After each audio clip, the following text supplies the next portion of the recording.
Guys எல்லாருக்கும் வணக்கம். So எனக்கு மட்டும்தான் லைஃப்ல எப்படி நடக்குதா, இல்லை எனக்கு பிரச்சனை தராரா, இல்லை நான் பிரச்சனை தேடி போறேனா அப்படின்னு தெரியல.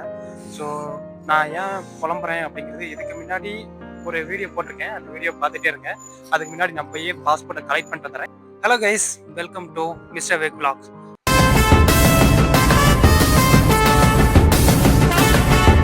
ஸோ இன்னைக்கு ஒரு சோகமான செய்தி. ஸோ உங்களுக்கு இல்லை, எனக்கு. அந்த சோகமான செய்தி என்ன அப்படின்னு தெரியறதுக்கு முன்னாடி ஒரு சந்தோஷமான செய்தி. அது நடந்து முடிஞ்சா சந்தோஷமா இருக்கும். ஸோ அது நடக்குமா இல்லையா அப்படிங்கிறது தெரியல. என்னன்னு பார்த்தீங்கன்னா, நான் இன்னைக்கு மான்செஸ்டர்ல இருக்கேன்.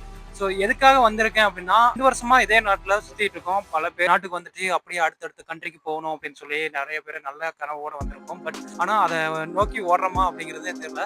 ஸோ நான் வந்துட்டு அப்படியே இன்னொரு கண்ட்ரிக்கு போகலாம் அப்படின்னு சொல்லி ப்ராசஸ் எல்லாம் ரெடி பண்ணி, ஸோ விசா அப்ளிகேஷன்ஸ்க்காக இன்னைக்கு மான்செஸ்டரில் இருக்கக்கூடிய டிஎல்எஸ் ஆஃபீஸ் வந்துட்டு பயோமெட்ரிக் வைக்கலாம் அப்படின்னு வந்தேன். இது வரைக்குமே நடந்த எல்லா விஷயங்களுமே ரொம்ப ஹாப்பியான மூமெண்ட். பட் அங்கே வந்த இடத்துல ஒரு டாக்குமெண்ட் தப்பாக போச்சு. என்னுடைய கவனக்குறைவுனால ஒரு பெரிய ப்ராப்ளம் நடந்துருச்சு. என்ன அப்படின்னு பார்த்தீங்கன்னா, என்னுடைய பாஸ்போர்ட் வந்துட்டு ப்ராசஸ் முடிச்சுட்டு என்னுடைய பேண்ட் பாக்கெட்டில் வச்சுருந்தேன். என்னோட ரூம்மேட் என்ன பண்ணுறான்னா, அவனோட துணியை வந்துட்டு துவைக்கும் போது எட்டுக்கா பாஸ்போர்ட்டோட சேர்த்து வாஷிங் மிஷின்லேயே போட்டான். ஸோ இதனால் எந்த ஒரு ப்ராப்ளம் வராது, மெயின் பேப்பர்லாம் தப்பிச்சிருச்சுன்னு சொல்லி ஒரு சின்ன ஆசையோட இருந்தேன். இந்தியா போயிட்டு பாஸ்போர்ட்டை மாற்றிக்கலாம் அப்படின்ட்டு. ஸோ இப்போ ஒரு நாட்டுக்கு போகணும் அப்படின்னு சொல்லி ஃபைனல் ப்ராசஸ்க்கு வந்து பயோமெட்ரிக் வைக்க வந்திருந்தேன். எல்லாமே சக்ஸஸ்ஃபுல்லாக நடந்துச்சு. பட் ஆனால் விசா ஆஃபீஸில் என்ன சொல்கிறாங்கன்னா, பாஸ்போர்ட் ரொம்ப டேமேஜாக இருக்குது. மேபி அந்த எம்பசி தான் உங்களை வந்துட்டு செலக்ட் பண்ணுவாங்க. நீ இந்த பாஸ்போர்ட் வந்துட்டு அக்செப்ட் ஆச்சுன்னா அந்த எம்பசி எடுக்கிற முடிவு தான் உங்களுக்கு அப்படின்னு சொல்லி அனுப்பிட்டாங்க. ஸோ நம்ம அந்த நாட்டுக்கு போவோமா, அந்த நாடு என்ன அப்படின்னு தெரியும்னா நம்ம சேனலை சப்ஸ்கிரைப் பண்ணிட்டு வீடியோ ஃபுல்லாக பாருங்கள். ஸோ அடுத்து விசா வந்தோடனே உங்களை வந்துட்டு நான் மீட் பண்ணுறேன்.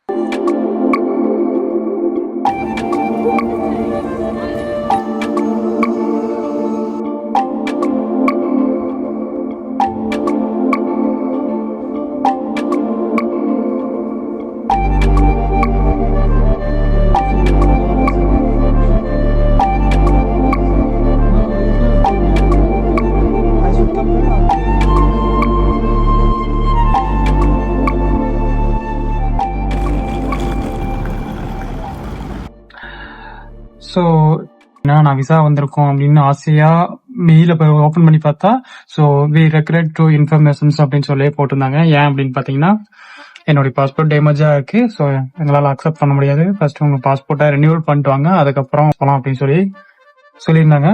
ஸோ ஓகே ரைட் அப்படின்ட்டு போயிட்டு பாஸ்போர்ட் பிக்கப் பண்ண போனேன். பிக்கப் போன இடத்துல ஒரு ப்ராப்ளம். என்ன அப்படின்னு பார்த்தீங்கன்னா, என்னோட பாஸ்போர்ட் காணாம தேட ஆரம்பிச்சாங்க. Welcome to great Kirikalan magic show. Guys எல்லாம் ஜோரா ஒரு கை தட்டுங்க. தட்ட முடியாது. ரைட் விடு. ஸோ ஏன்னா கடைசியாக நம்ம டேமேஜ் ஆன பாஸ்போர்ட்டை வாங்கிட்டோம்.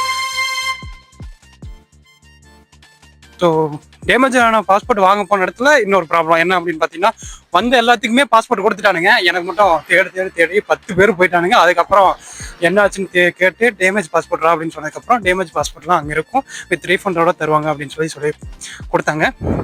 ஸோ நானும் அதை வெயிட் பண்ணி வாங்கிட்டு வந்தேன். ஆக்சுவலாக பார்த்தா மெயின் ப்ராப்ளம் என்கிட்ட தான் இருக்குது. ஸோ அந்த பையன் ஹெல்ப் பண்ணி என்னென்னா ரூமில் வாஷ் பண்ணும் போதெல்லாம் எடுத்து போடுவான். ஸோ அந்த பாக்கெட்லேருந்து நான் எடுத்து வெளியே வச்சுருந்தேன். ஸோ வெளியே எடுத்து வைக்காதது என்னோடய தப்பு. ஸோ இந்த மாதிரிலாம் நடந்து போச்சு. ஓகே, இதுலேருந்து சொல்யூஷன்ஸ் எப்படி அப்படிங்கிறத கண்டுபிடிப்போம். இப்போ தான் ஒவ்வொன்றா நான் மூவ் பண்ணிக்கிட்டு இருக்கிறேன். ஸோ பை த வே, நான் எந்த ஊருக்கு விசா அப்ளிகேஷன் பண்ணேன் அப்படிங்கிறத நான் சொல்லவே இல்லை. பாரிஸ் போகலாம் அப்படிங்கிறதுக்காக நான் வந்துட்டு விசா அப்ளை பண்ணேன். எல்லா ப்ராசஸும் சூப்பராக நடந்துருச்சு. Only passport.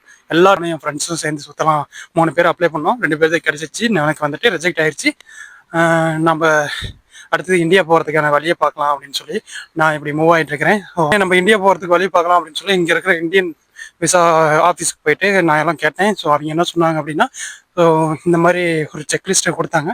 அந்த செக்லிஸ்ட்டில் தேவையான எல்லா இதுவும் ப்ரூஃபையும் எடுத்துக்கிட்டு நீங்கள் அப்பாயின்மெண்ட் போட்டு, உங்களுக்கு சீக்கிரம் விசா வேணும் அப்படின்னா தக்கலில் போட்டு அப்பாயின்மெண்ட் போட்டு வாங்க அப்படின்னு சொல்லியிருந்தாங்க. அண்ட் பை த வே, இந்த மாதிரி தான் பாஸ்போர்ட் இருக்குது அப்படின்னு காட்டினேன். அவங்க இருந்துக்கிட்டு கண்டிப்பாக அது நீங்கள் இந்தியாவே போக முடியாது, போகிறது வரது ரிஸ்க் அப்படின்ட்டாங்க.